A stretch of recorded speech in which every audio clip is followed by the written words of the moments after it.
நம்ம பிள்ளைய போட்டா வச்சுட்டு அவரு கட்டி பிடிச்சிட்டு அழுகுறாரு. 1/4 மணி நேரம் போட்டாவை கொடுக்க மாட்டேன்ட்டார்.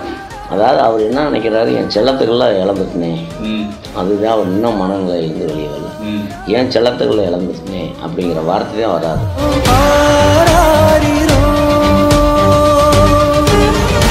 நம்ம பிள்ளைய போட்டா வச்சுட்டு அவரு கட்டி பிடிச்சிட்டு அழுகுறாரு. அவரு கட்டி பிடிச்ச அழுகுல நம்மளால இது நடக்குது. ஆமா ஆமா, ஒவ்வொரு ஃபேமிலியை தான் கூப்பிடுறாரு. அவரு அழுகுறாரு. சின்ன பிள்ளை மாதிரி போட்டா கட்டி பிடிச்சிட்டு அழுகுறாரு. போட்டா கட்டி பிடிச்சிட்டு அழுகுறாரு. 1/4 மணி நேரம் போட்டாவை கொடுக்க மாட்டேன்ட்டார். போட்டாவே கொடுக்கல.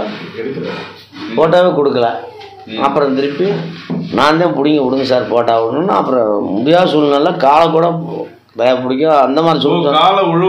ஐயோ நான் அந்த வேலையே வேண்டாம், நீங்கள் எதுவும் தவறு வேண்டாம், கம்பெனி உட்காருங்க, நான் உட்கார வச்சுட்டு இன்னும் அவர் சாப்பிடல. சொல்லப்போனால் நேற்று ஃபுல்லாகவே அவர் சாப்பிடல. நம்ம கூட சாப்பிட்டான். அப்புறம் நான் தகுதின்னு சொல்லிட்டு வந்தேன். பறி கொடுத்தது நான். நீங்கள் எதுக்கும் பயப்பட வேண்டாம், தைரியமாக இருங்க. அதாவது அவர் என்ன நினைக்கிறாரு, என் செல்லத்துக்கெல்லாம் இழந்துட்டுனே, அதுதான் அவர் இன்னும் மனநிலையிலேருந்து வெளியே வரல. என் செல்லத்துக்குள்ள இழந்துட்டுனே அப்படிங்கிற வார்த்தை தான் வராது.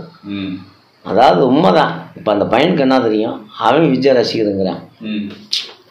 அந்த மனநிலையில் அவரை பார்க்க போனால் சிந்திக்கக்கூடிய விஷயம் நிறையா இருக்குது. அவனுக்கு என்ன தெரியும், நான் விஜய் ரசிகருங்கிறேன். அவன் இன்னும் 10-15 வருஷம் போய் ஓட்டு வரும். அவன் இப்போயே விஜய் ரசிகருங்கிறேன்.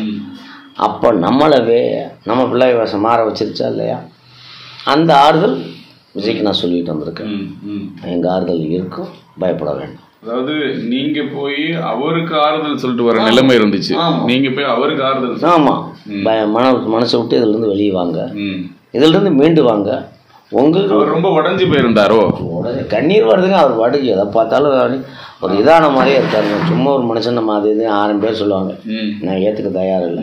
கண்ணீர் அவர் பாட்டு கடை சம்மந்தமெல்லாம் அழுகிறாரு. நம்ம பிள்ளைய போட்டா வச்சுட்டு அவரு கட்டி பிடிச்சிட்டு அழுகுறாரு.